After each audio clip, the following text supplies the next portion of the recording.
Eu vou te contar a verdade sobre sua glicose totalmente desregulada. Eu já tinha me conformado que viveria o resto da vida preocupado com minhas taxas de glicose. Acordava cansado, sentia aquela sede constante, precisava ir ao banheiro toda hora e carregava um medo silencioso das complicações que poderiam aparecer no futuro. O pior é que eu fazia tudo o que mandava. Tentava controlar a alimentação, tomava os medicamentos e mesmo assim parecia que eu estava sempre correndo atrás do prejuízo. Até que eu passei com um médico diferente que me indicaram. O doutor dedicou décadas estudando a recuperação natural do organismo, me falou sobre algo que eu nunca tinha ouvido antes. Ele me explicou que muitas pessoas estão focadas apenas no açúcar e nos carboidratos, mas ignoram outros fatores que podem influenciar diretamente o funcionamento do pâncreas e a forma como o corpo lida com a glicose. Foi aí que ele me apresentou o que chamou de blend natural do mel. Uma mistura feita com mel e mais alguns ingredientes específicos que deveriam ser consumidos pela manhã. Segundo ele, essa combinação foi desenvolvida após anos de estudos relacionados ao GLP-1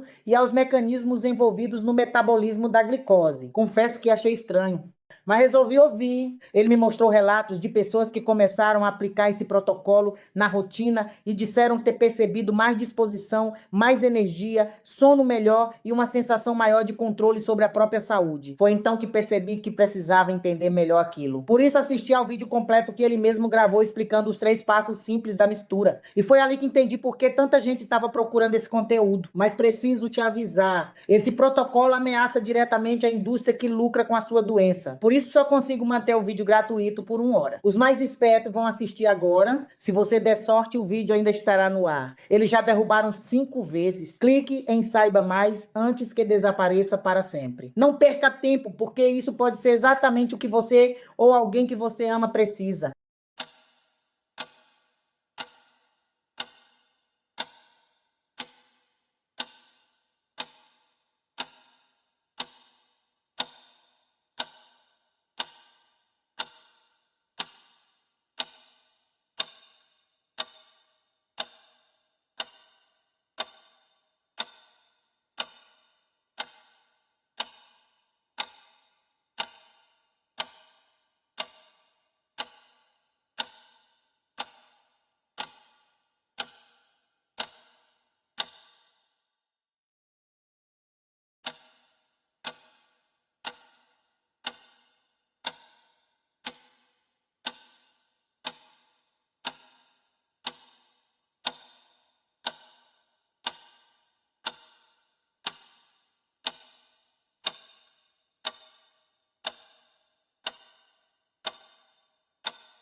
I'm going to tell you something it took me years to understand.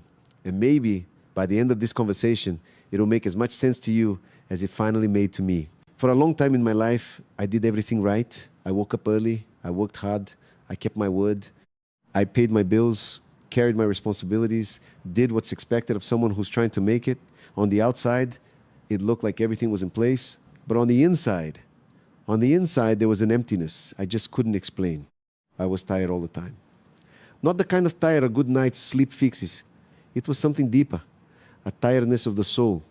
I was always chasing something, telling myself that once I reached the next goal, I'd finally feel at peace. But I'd get there, and the peace never came. What came was only the next goal. And the next. And the next. It was like climbing a staircase that never ended without ever stopping to ask if it was even the right staircase to begin with. Let me be honest with you about where I was. I had confused movement with direction. I was busy every single moment, but I wasn't going anywhere that actually mattered. I woke up reacting. I went to sleep reacting. I spent entire days putting out fires, answering to what everyone else wanted, living on autopilot. And in the few quiet moments when the house went still and it was just me and myself, I felt deep down that I was living someone else's life, a life that looked right on paper, but had nothing to do with who I really was. And what did I do with that discomfort? I blamed everything out there. I blamed time, which was never enough. I blamed circumstances, which were never in my favor. I blamed people who never understood. I blamed luck, which always seemed to smile on everyone but me. It was always something on the outside holding my life back. Always an external villain, always an excuse, ready to go. Until one day, something happened. It wasn't anything big. It wasn't a tragedy, and it wasn't a miracle. It was just a silence that lasted a little longer than usual. I was sitting there, alone, and out of nowhere, a question came to me, a question I'd never had the courage to ask. It was simple. If I keep going exactly as I am today, making exactly the same choices, do I actually want to end up where this path leads? And the answer, deep down, was no. A no that hurt. But an honest no, and in that same instant, a second realization hit me. And that one was the hardest to swallow. I realized that the one thing all my problems had in common was me. It wasn't the circumstances. It wasn't the people. It wasn't luck. It was the way I thought, the way I chose, the way I treated myself on the inside every single day without even noticing. That might sound like a harsh thing to realize, and it is. But it was at the same time the most freeing moment of my life. Because if the problem were only out there, I'd be a prisoner of the outside world forever. But if part of the problem was in me, then part of the solution was in me too.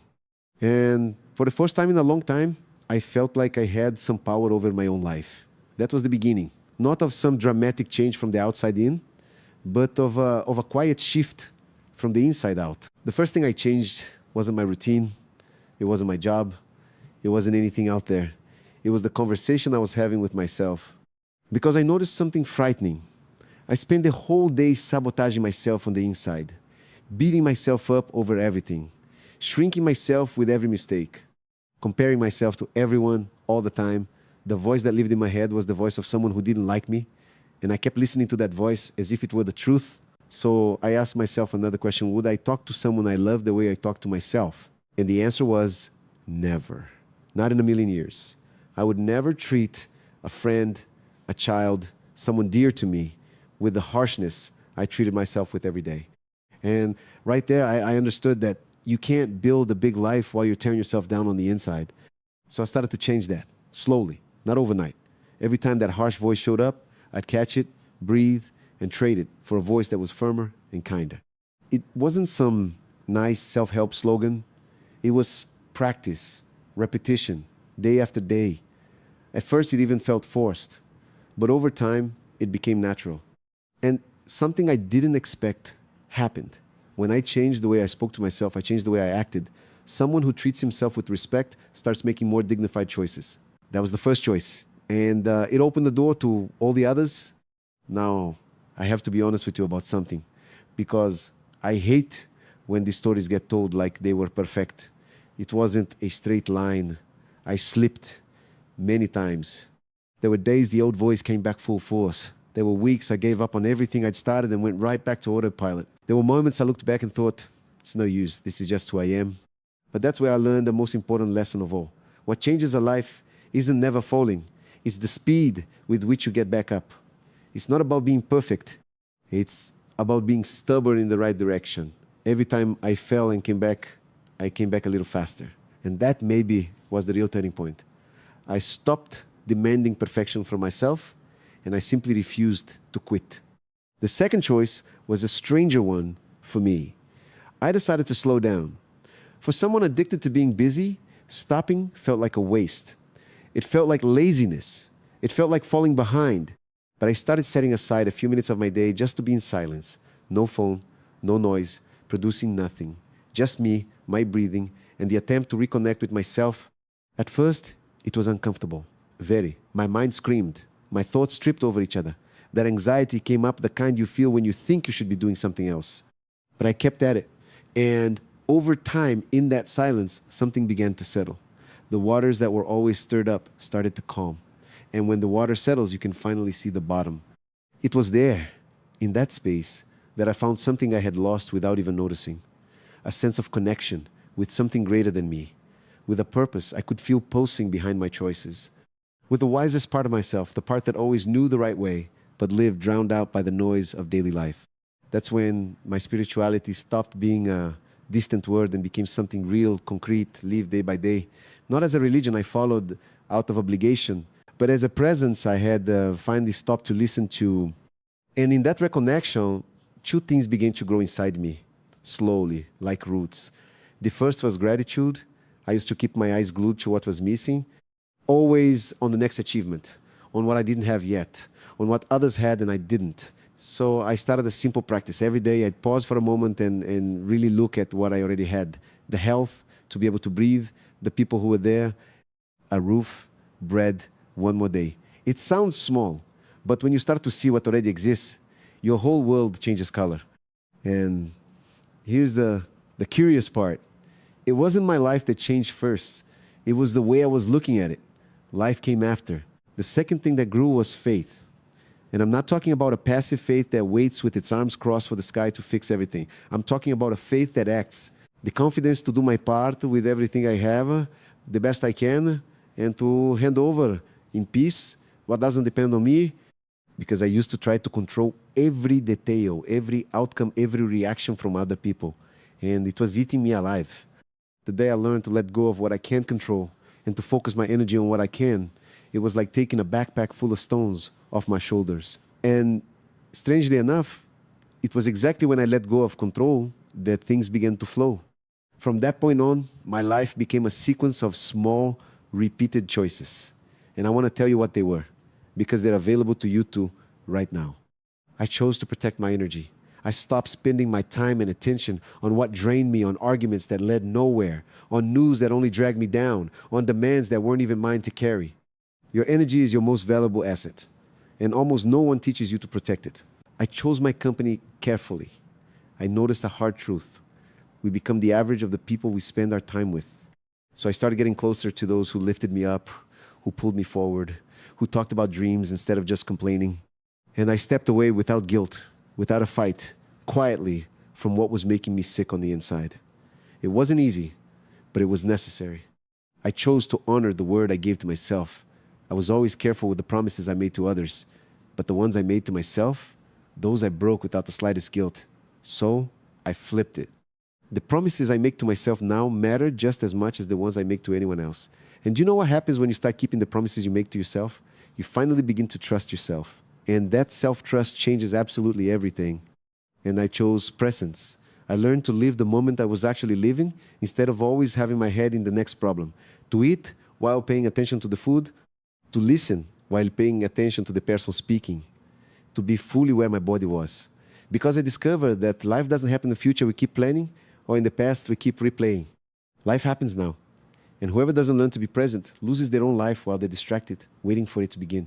None of these choices, on its own, seem like a big deal. Looking at them one by one, anyone would say, that's so simple. That changes nothing.